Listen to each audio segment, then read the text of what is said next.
بسم اللہ الرحمن الرحیم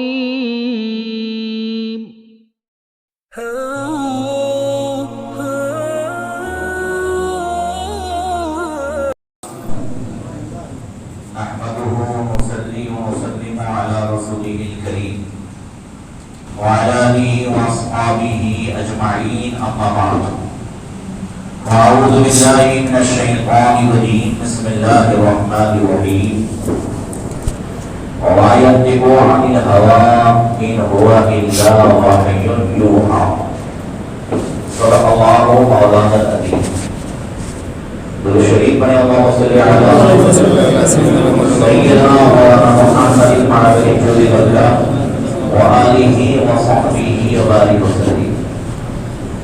ہم اور آپ جمعہ کی نماز کے لیے اکٹھا ہوئے ہیں.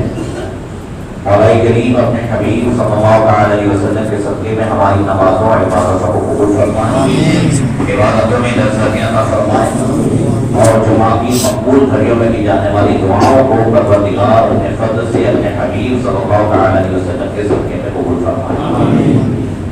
اللہ تبارک و تعالی نے اپنے حبیب صلی اللہ علیہ وسلم کو صحابہ معجزہ بنا کے بھیجا.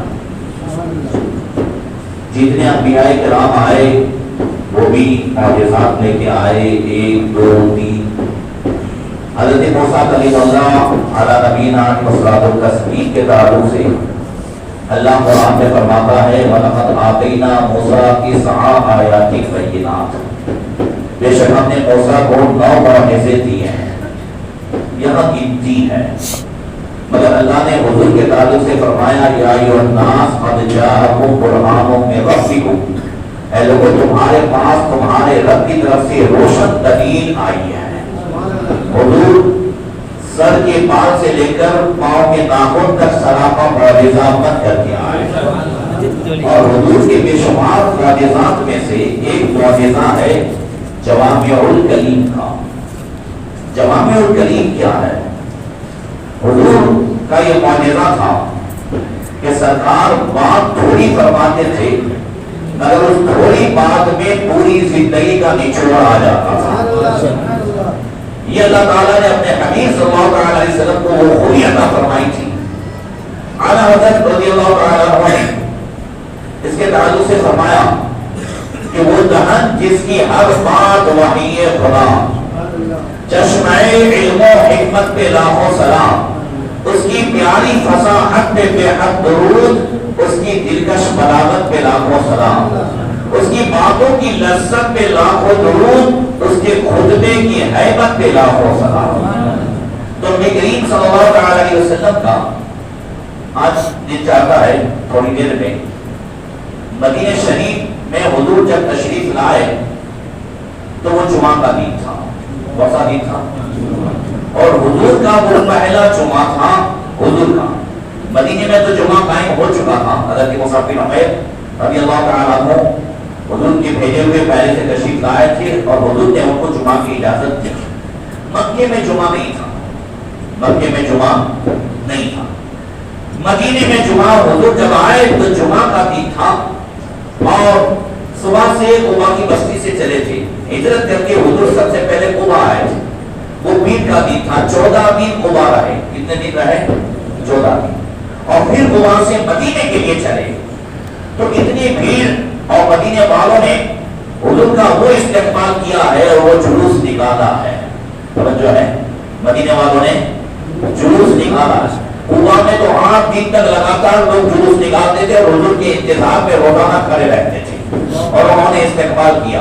اور مدینے والوں نے بھی جلوس نکالا, بچیوں نے استقبال کیا. لوگ کہتے ہیں نبی پیدا ہوئے تو کیا صحابہ نے جلوس نکالا تھا؟ کیا صحابہ نے جو ہے جھنڈیاں لگائی تھی؟ کیا صحابہ نے جو ہے یہ کیا تھا؟ اب جب نبی پیدا ہوئے تو صحابہ تھے ہی کہاں؟ حضور تھے, ایسا صحابہ تھے نہیں تھے. صرف حضرت عبدالمطلب, حضرت آمنہ, یہ چند کو چھوڑ کر بقیہ سارے کفار ہی تھے. تو کفار تھوڑی جلوس نکالیں گے, کفار تھوڑی جھنڈیاں لگائیں گے. تو کفار والی باتیں نہ کریں. مدینے میں مسلمان تھے اور حضور جب مدینے میں آئے تو مدینہ والوں نے استقبال بھی کیا اور جلوس بھی نکالا اور مدینے کی بچیوں نے اس انداز سے استقبال کیا اور اشعار پڑھے کہ طلع البدر علینا من ثنیات الوداع وجب الشکر علینا ما دعا للہ داعی. ثنیۃ الوداع مدینے میں وہ گھاٹی تھی جہاں مہمانوں کو چھوڑنے جاتے تھے. حضور وہاں سے آئے تو بچیاں کہتی ہیں ثنیۃ الوداع سے ہم پر 14ویں رات کا چاند آ گیا. وجب الشکر علینا, ان کے آنے پر ہم پر شکر کرنا واجب ہے. مدینے کی بچیوں سے پوچھو کب تک واجب ہے نبی کی آمد پر شکر کرنا؟ جب حضور آئے اسی دن یا جب تک سرکار دنیا میں رہے اسی دن؟ کب تک؟ تو کہتی ہیں ما دعا للہ داعی, جب تک دنیا میں ایک بھی اللہ کا پکارنے والا رہے گا نبی کی آمد کا شکر کرنا واجب رہے گا. فرماتے ہیں کہ حشر تک ڈالیں گے ہم پیدائش مولا کی دھوم مثل فارس نج کے قدرے گراتے جائیں گے, خاک ہو جائیں عدو جل کر مگر ہم تو رضا دم میں جب تک دم ہے جگروں کا سناتے جائیں گے. تو حضور مدینے میں آئے, بھیڑ کافی تھی, تو آتے آتے قبیلے بنو سالم میں پہنچے. ان کے علاقے کے قریب میدان تھا, جمعہ کا ٹائم ہو گیا. تو حضور نے فرمایا صفیں بنائی جائیں. صفیں بنائی گئی میدان ہی میں اور حضور خطبے کے لیے کھڑے ہوئے. وہ پہلا خطبہ پہلے جمعے کا پہلا خطبہ سنیں. آقا کریم ارشاد فرماتے ہیں, میں خطبے کے چند حصے کروں گا. الحمدللہ احمدہ واستعین واستغفر واستهدی واؤمن به ولا اکفر وأعادي من يكفر وأشهد أن لا إله إلا الله وحده لا شريك له وأشهد أن محمدا عبده ورسوله أرسله بالهدى ودين الحق والنور والموعظة على فترة من الرسول وقلة من العلم وضلالة من الناس وذنوب من الساعات وقرب من الأجل. اور اس فرماتے تمام تعریف اللہ تعالیٰ کے لیے, میں اسی کی حمد کرتا ہوں, اسی سے مدد مانگتا ہوں, اسی کی بارگاہ میں استغفار کرتا ہوں, وہی ہدایت دینے والا ہے اور میں اسی پر ایمان لایا. ولا اکفر, میں کفر نہیں کرتا. وعادی من یکفر, جو کفر کرتا ہے حضور فرماتے میں اس کا دشمن ہوں. میں گواہی دیتا ہوں اللہ کے سوا کوئی معبود نہیں, محمد صلی اللہ علیہ وسلم اللہ کے رسول ہیں. کون محمد صلی اللہ علیہ وسلم؟ ارسلہ بالہدی ودین الحق والنور والموعظہ, جن کو اللہ تبارک و تعالی نے دین حق کے ساتھ بھیجا, ہدایت کے ساتھ بھیجا, نصیحت کے ساتھ بھیجا اور نور کے ساتھ بھیجا. کب بھیجا؟ علی فترۃ من الرسول وقلۃ من العلم وضلالۃ من الناس, جبکہ رسولوں کے آنے کا سلسلہ ختم ہو گیا تھا. عیسیٰ علیہ السلام آسمان پر اٹھائے گئے. اس دن سے نبی کریم صلی اللہ علیہ وسلم کی پیدائش تک 500 سال کا عرصہ ہوا, دنیا میں ایک بھی نبی نہیں. 500 سال کا عرصہ ہوا, دنیا میں ایک بھی نبی. اور اس سے پہلے ایک ہی زمانے میں 4 نبی 5 نبی, دنیا میں 8 نبی. عیسیٰ علیہ السلام کے زمانے میں زکریا علیہ السلام بھی ہیں, یحییٰ علیہ السلام بھی ہیں, مگر یہ 500 سال کا عرصہ ہوا, دنیا میں ایک بھی نبی نہیں. اور تاریخ بتاتی ہے اور آج تک یہ بات شاہد ہے کہ ہر 100 سال میں دنیا والوں کا نظام بدل جاتا ہے, عقیدے بدل جاتے ہیں, کلچر بدل جاتا ہے, معاملات بدل جاتا ہے, رہنے سہنے سارے معاملات, بلکہ عقیدے میں بھی خرابی آ جاتی ہے ہر 100 سال میں. اس لیے اس امت میں ہر 100 سال میں ایک مجدد آتا ہے. معاملہ 100 سال کا, ہر 100 سال میں لوگوں کے حالات بدل جائیں. اور جب 500 سال ہو گئے, کیا ہوا؟ جب 500 سال تک نبی نہیں آئے, قلۃ من العلم, علم کم ہو گیا, ضلالۃ من الناس, لوگ گمراہ ہو گئے, ہر طرف کفر, شرک اور بدعملی بے عملی کا اندھیرا چھا گیا. اس اندھیرے میں اجالا کرنے ہمارے نبی تشریف لائے. سب چمک والے اجلوں میں چمکا, کیے اندھے شیشوں میں چمکا ہمارا نبی. جو تو قیامت قریب آ گئی اور ہمارے نبی آئے. فرمایا من یطع اللہ ورسولہ فقد رشد ومن یعصیہما فقد غوی وفرط وضل ضلالا بعیدا. حضور نے فرمایا جس نے اللہ رسول کا کہا مانا وہ ہدایت پا گیا, اور جس نے اللہ رسول کی نافرمانی کی وہ بہک گیا, بھٹک گیا, ضل ضلالا بعیدا, بہت دور کی گمراہی میں پڑ گیا.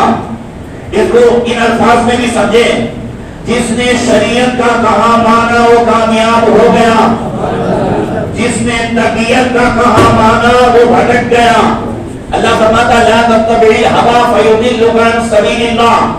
نفسانی خواہش کی پیروی مت کرنا ورنہ سیدھے راستے سے بہت جائے گا. شریعت و طبیعت کو سمجھنا ہے. شریعت و طبیعت کو کیا ہے؟ سمجھنا ہے. عید میلاد منائیں, قرآن خوانی کریں, روزہ رکھیں, جھنڈیاں لگائیں, بچوں کو کھلائیں, خوشی کا اظہار کریں, یہ شریعت ہے. مگر اس میں ڈی جے باتیں کر کے ناچیں, پٹاخے پھوڑیں یا اس کے علاوہ حرام کام کریں تو یہ طبیعت ہے. ہمارے پاس شریعت کی دلیل ہے, طبیعت کی نہیں. بات سمجھ میں آ رہی ہے؟ شادی بیاہ کی محفل ہو, ایجاب و قبول ہو, نعت خوانی ہو, اللہ رسول کا ذکر ہو, یہ سب شریعت ہے.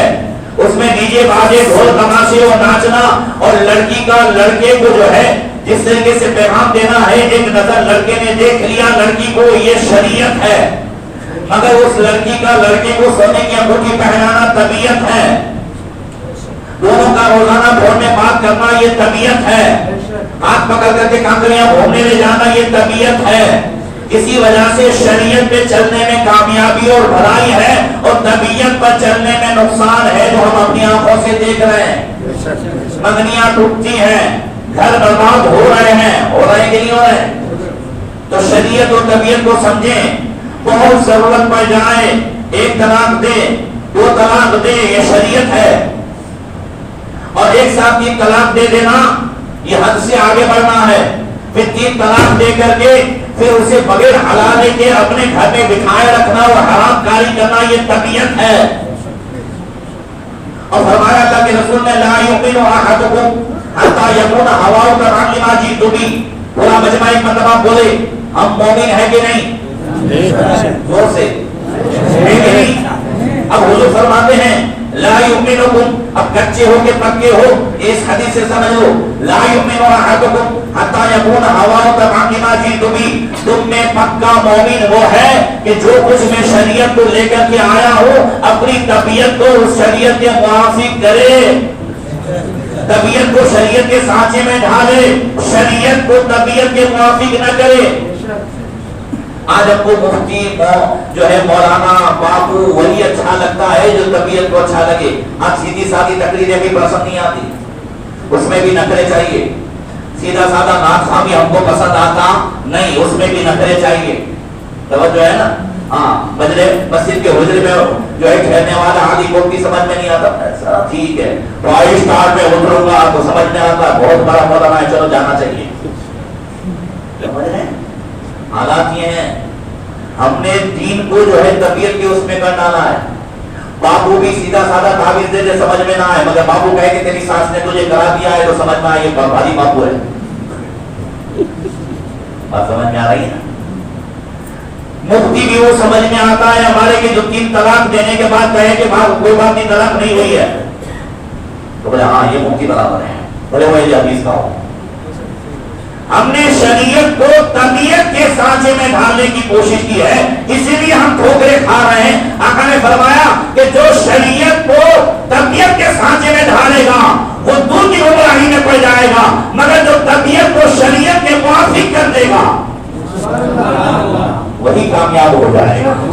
فرمایا اوصیکم بتقوی اللہ فإنه خير ما أوصى به المسلم أن يحثه على الآخرة وأن يقوله بتقوى الله فاحذروا ما حذركم الله نفسه لا أفضل من ذلك النصيحة ولا أفضل من ذلك الذكرى فإنه تقوى من عمل به على بدنه ومخافة معاون صدق على ما تتقون من أمر الآخرة. فرمایا اے لوگو میں تمہیں اللہ سے ڈرنے کی وصیت کرتا ہوں, اور ایک مسلمان دوسرے مسلمان کو سب سے اچھی وصیت کرنا چاہتا ہے اور سب سے اچھی نصیحت کرنا چاہتا ہے, تو آقا فرماتے ہیں ایک مسلمان دوسرے مسلمان کو اچھی وصیت کرے وہ یہ ہے کہ اسے آخرت کی یاد دلائے. کیا دلائے؟ آخرت کی, آخرت کی یاد دلائے. وَيَأْمُرُهُ بِتَقْوَى اللَّهِ, اور اللہ سے ڈرنے کا حکم کرے. یہ 2 چیزیں بھی زندگی میں اپنا لینا. قسم خدا کی پوری زندگی آپ بوڑھے ہو جائیں آپ کی زبان پہ یہ نہیں آئے گا کہ میرا بیٹا نافرمان ہے حضرت تعویذ بنا دے. بچہ کہنے میں نہیں ہے تعویذ بنا دے. گھر میں بچپن سے 2 باتوں کی عادت ڈالیں. وہ یہ ہے کہ گھر میں اپنے بچوں بچیوں کو گھر والی کو آخرت کی یاد دلائے. ہم آج آخرت کو بھول گئے ہیں. صبح بچہ اٹھتا ہے صبح سے لے کر رات تک دل و دماغ میں دنیا ہے. دنیا میں نقصان ہونے کا خطرہ اندیشہ یہ سب کچھ ہے. دنیا میں نقصان ہونے کا ڈر ہے. یہ ساری چیزیں یاد آتی ہیں. ایک نوجوان اگر کسی فیکٹری میں جاب کرتا ہے اور 9 بجے اگر اسے جانے کا ٹائم ہو اور لگاتار 4 دن تک 5 دن تک اگر وہ 10 بجے اٹھتا ہے اس کی آنکھ کھلتی ہے تو چھٹے دن بیوی سے لڑتا ہے ماں سے لڑتا ہے. تو میں 4 دن سے لیٹ جاتا ہوں اپنے سیٹ کو کیا منہ دکھاؤں گا سپروائزر کو کیا منہ دکھاؤں بوس سے مجھے ڈر لگتا ہے. 4 دن تک لگاتار جاب پر لیٹ جانے والے کو بوس سے ڈر لگتا ہے مگر روزانہ فجر کی نماز قضا کر دینے والے کو اللہ سے ڈر نہیں لگتا ہے. یہ خیال نہیں آتا ہے کہ میں اللہ کو کیا منہ دکھاؤں گا. آج کے دور میں آخرت کی یاد یہ سمجھیے کامیابی کی بنیاد ہے. ایسے تو ہر دور میں مگر آج اشد ضروری ہے اس لیے کہ آج دنیا ہمارے دل و دماغ میں نہیں رگ رگ میں گھس چکی ہے. توجہ ہے نا. دنیا کا نقصان یاد آتا ہے آخرت کا نقصان یاد آتا ہے. کسی کو یاد آتا ہے کہ فجر کی نماز نہیں تو آج اللہ کو کیا جواب دیں گے. حالانکہ جواب دینا ہے کہ نہیں دینا ہے جانا ہے کہ نہیں جانا ہے. تو جو جانا ہے وہ زبان پر ہے اگر وہ دل میں اتر جائے تو پھر بغیر نماز پڑھی نیند نہ آئے. اللہ ارشاد فرماتا ہے پہلے پارے میں وَاسْتَعِينُوا بِالصَّبْرِ وَالصَّلَاةِ وَإِنَّهَا لَكَبِيرَةٌ إِلَّا الْخَاشِعِينَ. صبر و نماز سے مدد چاہو. نماز پڑھنا بوجھ ہے نماز پڑھنا بھاری ہے مگر جسے یقین ہے کہ اللہ سے ملنا ہے اللہ کے سامنے کھڑا ہونا ہے اس کے لیے نماز بوجھ نہیں ہے اس کے لیے تو نماز عادت ہے. کیا ہے عادت کے بغیر چین آئے عادت کے بغیر چین آئے نہیں نا. تو نماز جس دن عادت بن جائے کیا بن جائے قسم خدا کی اس کے بغیر نیند نہ آئے وہ آئے گی نہیں. پھر فرمایا کہ ہاں اللہ سے ڈرو جیسا کہ اللہ تعالیٰ نے اپنے غضب سے ڈرایا ہے. لَأَفْضَلَ مِنْ ذَلِكَ النَّصِيحَةُ.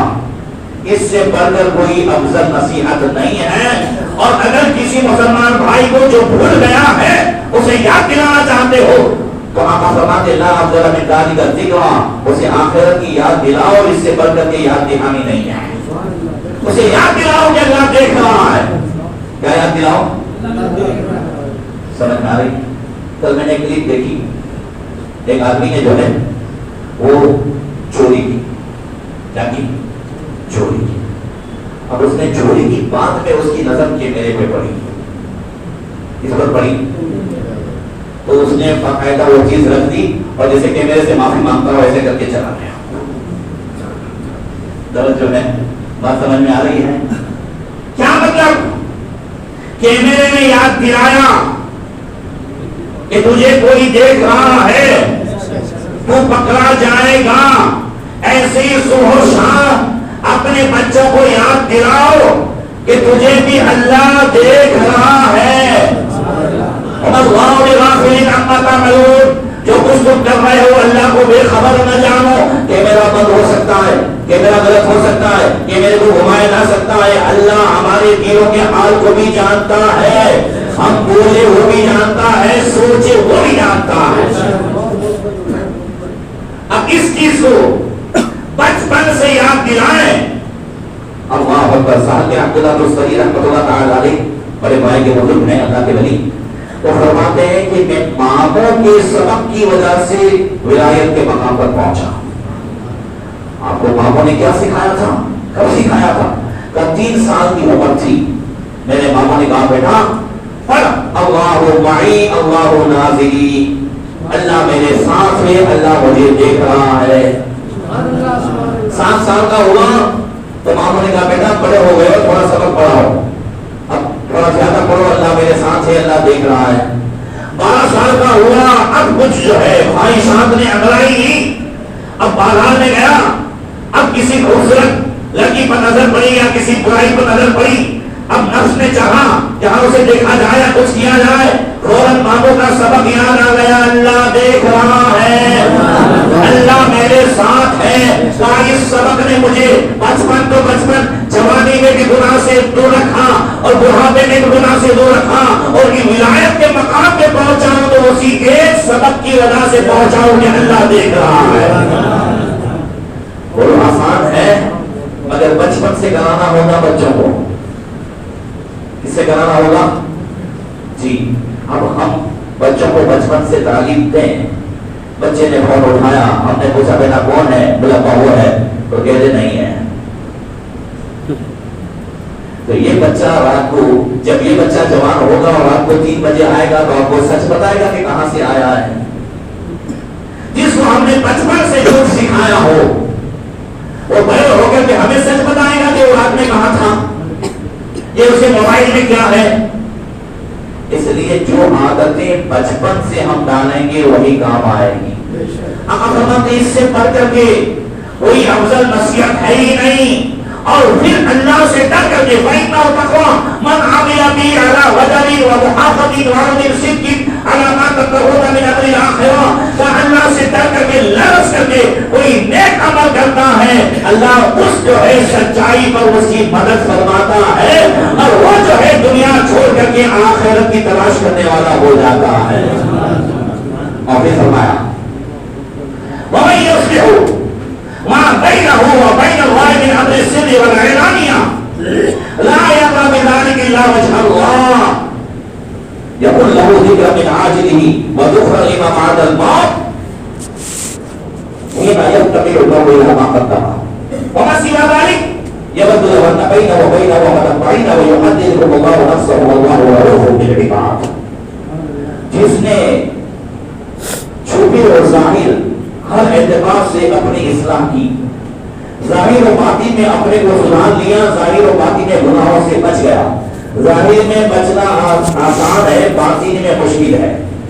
سب کے سامنے حضرت دیکھ رہے ہیں، مولانا عبدالغفار دیکھ رہے ہیں، امام صاحب دیکھ رہے ہیں، چچا دیکھ رہے ہیں، پیر صاحب تو جو ہے موبائل میں کیا ہے، نعت شریف ہے، تقریر ہے، اچھی اچھی نصیحتیں۔ وہ جو یونیورسٹی میں تو ایسے ایسے میں نے نیک لوگوں کو دیکھا ہے کہ جس نے پوری خاندان کا خون چوسا ہو وہ بھی پرہیزگاری کی بات کرتا ہے۔ تو جو ہے نا، تو ورکشاپ یونیورسٹی میں پرہیزگار ہونا آسان ہے، ادھر سے آیا ادھر ڈال دیا، مگر باطن میں بھی، اکیلے میں بھی یہ اللہ کے ولی جو ہوتے ہیں وہ ظاہری ہی میں سدھرے ہوئے نہیں ہوتے ہیں، وہ باطن میں بھی سدھرے ہوئے ہوتے ہیں، اور اکیلے میں بھی سدھرے ہوئے ہوتے ہیں۔ تو جس نے ظاہر و باطن ہر حال میں جو گناہ سے بچا اور اس کی رضا یہ ہے کہ اللہ راضی ہو جائے تو اللہ تعالیٰ دنیا میں اس کے ذکر کو بلند کر دے گا۔ اور یہی ظاہر و باطن کی اصلاح آخرت میں قبر میں اس کے لیے سرمایہ ہوگی۔ جب بندہ ایک ایک عمل کے لیے درستہ ہوگا تو اللہ کا ولی اس کے لیے درجات بلند ہوں گے۔ اللہ ظاہر و باطن کی اصلاح کرنے والے کے ذکر کو بلند کرتا ہے۔ آج ہمیں اپنے دادا پر دادا کے فاتحہ کی تاریخ یاد نہیں رہتی ہے مگر غوث پاک کی 11ویں یاد ہے، ہر مہینے کی یہ 92ویں یاد ہے، 70ویں بھی یاد ہے، پیدائش کی تاریخ بھی یاد ہے۔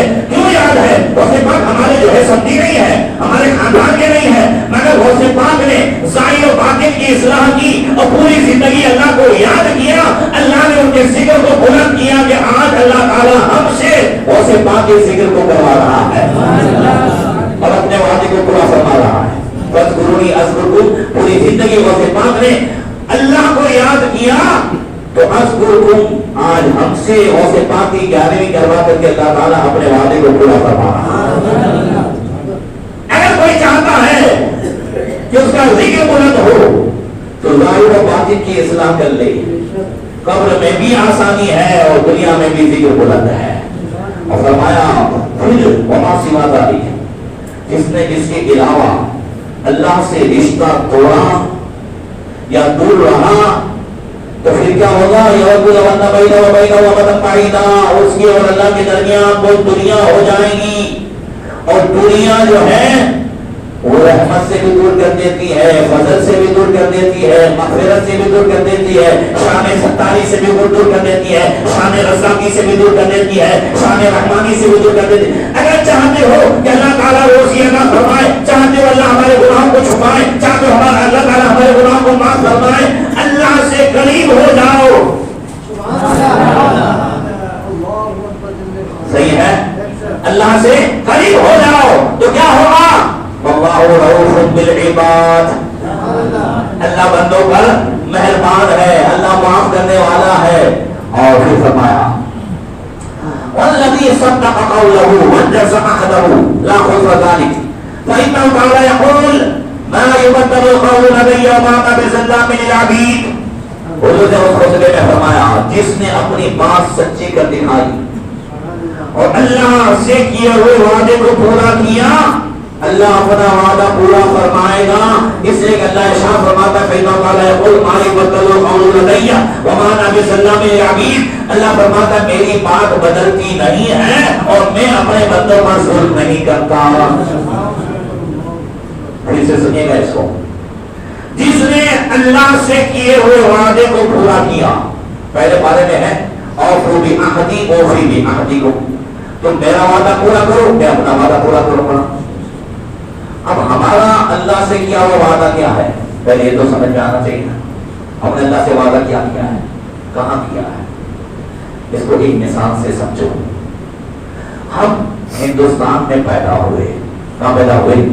ہندوستان میں پیدا ہوئے۔ اب ہندوستان میں جب پیدا ہوئے تو ہندوستان میں پیدا ہونا اس بات کا وعدہ ہے کہ ہمیں یہاں پہ جو زندگی گزارنی ہے، یہاں رہنا ہے، ہندوستان کے رول ریگولیشن کے حساب سے رہنا ہے، پڑوسی ملک کے کاموں کے حساب سے نہیں رہنا۔ اب چاہے ہم نے سنویدھان پڑھا ہو کہ نہ پڑھا ہو، سنویدھان دیکھا ہو یا نہ دیکھا ہو، ہمیں کون سے اصول سے رہنا ہے؟ ہندوستان کے اصول سے نا۔ اب ہم کہیں کہ ہم نے تو یہاں کے قانون پڑھے نہیں ہیں، ہم نے تو کوئی سوال کیا نہیں ہے، مگر یہاں پیدا ہونا، یہاں رہنا، یہ اس بات کی دلیل ہے کہ یہاں کے حساب سے رہنا ہوگا۔ ایسے ہی ہم جب مسلمان کے گھر پیدا ہوئے، ہم نے کلمہ پڑھ لیا تو لا الہ الا اللہ محمد رسول اللہ، یہ کلمہ ہی اس بات کا وعدہ ہو گیا کہ اب ہمیں دنیا میں اپنی مرضی سے نہیں جینا ہے، اللہ رسول کی مرضی سے جینا ہے۔ صحیح ہے، مگر یہ جو وعدہ ہے کلمے والا، اس کو ریلیو کیا جاتا ہے قائد کی شکل میں، پیر کے ہاتھ میں ہاتھ دیں، جانے پیر کے ہاتھ میں ہاں، آدمی جو ہے آزاد گھوڑا ہے، یہ نفس آزاد گھوڑا ہے، اس پر لگام چاہیے، تو پیر کی لگام آ جائے، کیا آ جائے؟ تو پیر کیا کہلواتے ہیں؟ پیر کیا کہتے ہیں؟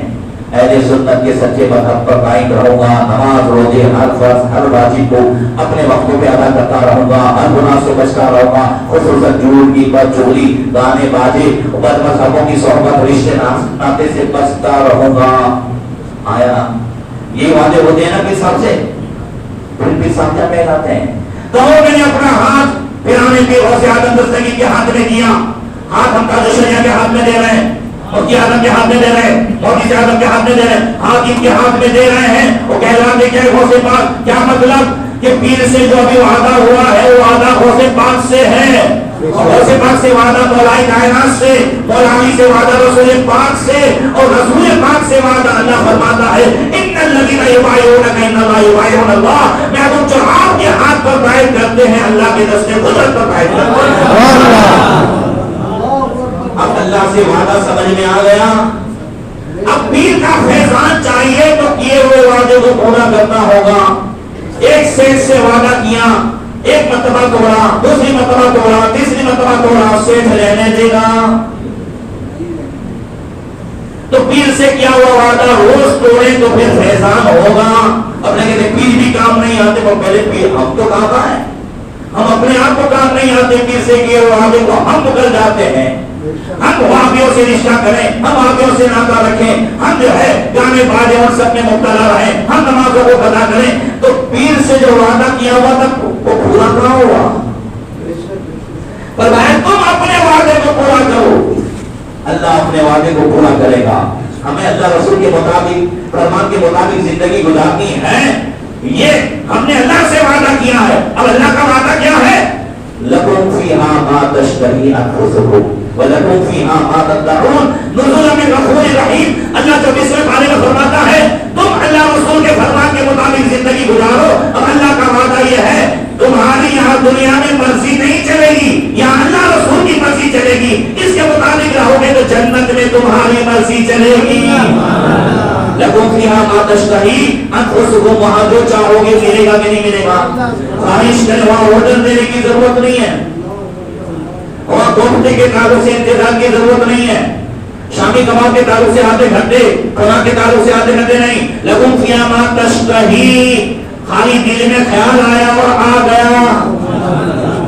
لکم فیہا ما تدعون, وہاں تمہیں وہ ملے گا جس کا وعدہ کیا گیا ہے. اس لیے کہ یہاں آپ عبد الغفار کے مہمان ہیں, وہاں غفار کے مہمان ہیں. توجہ ہے نا, بات سمجھ میں آ رہی ہے. غفور الرحیم, نزولا من غفور الرحیم. اللہ فرماتا ہے تو غفور الرحیم کے مہمان ہو, وہاں آرڈر دینے کی ضرورت نہیں ہے خواہش, مگر یہاں اپنی خواہش کو شریعت کے تابع کرنا ہوگا. اللہ اکبر. پھر فرمایا بھائی ٹائم ہو گیا ہے نا, چلو خذوا بحظکم ولا تفرطوا فی جنب اللہ فإنه قد علمكم الله كتابه ومهد لكم سبيله ليعلم الذين صدقوا وليعلم الكاذبين. حضور نے فرمایا اپنا حصہ لے لو. آپ لوگوں کو سمجھ میں نہیں آئے تھے, کوئی بولا نہیں کچھ, میں سمجھاؤں گا تو سمجھ میں آئے گا. کیا فرمایا حضور نے؟ خذوا بحظکم, اپنا حصہ لے لو. لا تفرطوا فی جنب اللہ, اللہ کے معاملے میں, شریعت کے معاملے میں, اللہ کے حکم پر عمل کرنے میں سستی نہ کرو, اپنا حصہ لے لو. اگر میرے والد صاحب نے کہا بیٹا تیرا حصہ لے لینا, تو میں سمجھو گا دشمے کی دکان میں حصہ ہے, جو ہے مکان میں حصہ ہے. آپ سے اگر کوئی کہے تو آپ سمجھیں گے بھائی کھیت میں حصہ ہے. جو جس کا مالک ہو وہ کہے کہ بھائی تمہارا حصہ ہے, تو ہم سمجھیں گے کس میں حصہ ہے. مالک جنت فرماتے ہیں اپنا حصہ لے لو. کون کہہ رہا ہے وہ تو سمجھیے. لا ورب العرش, جس کو جو ملا وہ سے ملا پڑتی ہے قومیں میں نعمت رسول اللہ کی. فرمانے خذوا بحظکم, اپنا حصہ لے لو. کہاں؟ جنت میں. لا تفرطوا فی جنب اللہ, یہ حصہ کب ملے گا؟ کہاں؟ اللہ کے حکم پر عمل کرنے میں سستی مت کرنا. ایک دو مثالیں دیتا ہوں. مالک جنت میں جنت باقی ہے, مگر اس میں گارنٹی ہونی چاہیے دونوں طرف سے. کچھ گارنٹی ہماری طرف سے, حضور کی طرف سے گارنٹی تو ہے. فرمایا من یضمن ما بین لحیین وما بین رجلین اضمن له جنہ. حضور نے فرمایا کہ جو گارنٹی دے کہ دو جبڑوں کے درمیان زبان کو جھوٹ سے, غیبت سے, چغلی سے, گانے سے, گالی گلوچ سے, گستاخی سے بچائے گا, اور دو ٹانگوں کے درمیان شرمگاہ کو حرام کاری سے, بدکاری سے, زناکاری سے اور ہر طرح کے حرام کاموں سے بچائے گا. حضور فرماتے ہیں اضمن له جنہ, میں مالک جنت گارنٹی دیتا ہوں تمہیں جنت میں ساتھ میں لے جاؤں گا. پانی عطا کرتے, بھری جنت ہبا کرتے. نبی مختار کل ہے, جس کو جو چاہے عطا کرتے. فرمایا من اکل طیبا وعمل فی سنتی وعمل الناس بوائقہ دخل الجنہ. حضور نے فرمایا کہ جو حلال روزی کھائے, میری سنت پر عمل کرے, اب اس کے ظلم سے لوگ محفوظ رہے, وہ جنت میں داخل ہوگا. وہ تو نہایت سستا سودا بیچ رہے ہیں جنت کا. ہم مخلص کیا مول چکائیں, اپنا تو ہاتھ ہی خالی ہے. توجہ ہے نا, جنت کے لیے آسان آسان ہے سب کچھ. عورت کے لیے فرمایا, عورتوں کے لیے فرمایا مامن امراتی صلت خمسہا وصام شہرہا وأطاعت بعدہا دخلت من ای ابواب جنت الشعب. فرمایا جو عورت 5 ٹائم کی نماز پڑھے, رمضان کے روزے رکھے, شوہر کا کہا مانے, جنت کے آنکھوں دروازوں میں سے جس دروازے سے چاہے داخل ہو جائے. تو اپنے اکیلے نہیں جانا ہے, ان کو بھی تو لے جانے کا ہے وہاں پہ. اکیلے جانا ہے, ساتھ میں لے جانا. ہاں تو گھر میں دینی ماحول بنانا پڑے گا. کیا کرنا پڑے گا؟ اگر چاہتے ہو کہ فیملی جنت میں بھی ساتھ میں رہے تو فرمایا رحمہ اللہ رجل قال يهدوا صلاتكم وصيامكم وجهادكم ويتيمكم لعل الله يجمعكم الى يوم القيامه کے بیوی بچوں سے پوچھتا ہے. آج کل کیا پوچھتے ہیں لوگ؟ وہ رات کو میری آنکھ لگ گئی تھی تو پھر آگے کسی نے کہا ہوا تھا صبح. آپ لوگ یہ پوچھتے ہیں وہ کہ ماں سے کیا ہوگی، خدا کیا ہوگا. آقا فرماتے ہیں جو بندہ گھر میں جا کر کے پوچھے بیوی بچوں تم نے نماز پڑھی، روزے رکھے، آج ہمارے گھر اچھا سالن بنا ہے، پڑوس میں یتیم رہتے ہیں کیا ان کو بھیجا، یہ اچھی چیز بنی ہے پڑوس میں بھیجا. یتیموں کے تعلق سے پوچھے، پڑوسیوں کے تعلق سے پوچھے، گھر میں دین کے معاملے میں پوچھ تاچھ کرے نماز پڑھی کہ نہیں پڑھی، پاک ہو کر کے سوئے ہو یا نہیں. اس طرح گھر میں دینی ماحول بنائے تو آقا فرماتے ہیں اللہ اس آدمی پر دنیا میں تو رحمتوں کا نزول فرماتا ہے مگر امید ہے کہ پوری فیملی کو جنت میں ساتھ میں رکھے گا. تو فرمایا قد نهج لكم سبيله، شریعت کے احکام پر عمل کرنے میں سستی نہ کرو، اس لیے کہ اللہ نے تمہیں اپنی کتاب سکھا دی ہے. وَنَهَجَ لَكُمْ سَبِيلَهُ، اپنا راستہ واضح کر دیا ہے، بتا دیا ہے کہ یہ راستہ اللہ کی طرف سیدھا جائے گا. إِنَّ رَبِّي عَلَى صِرَاطٍ مُسْتَقِيمٍ.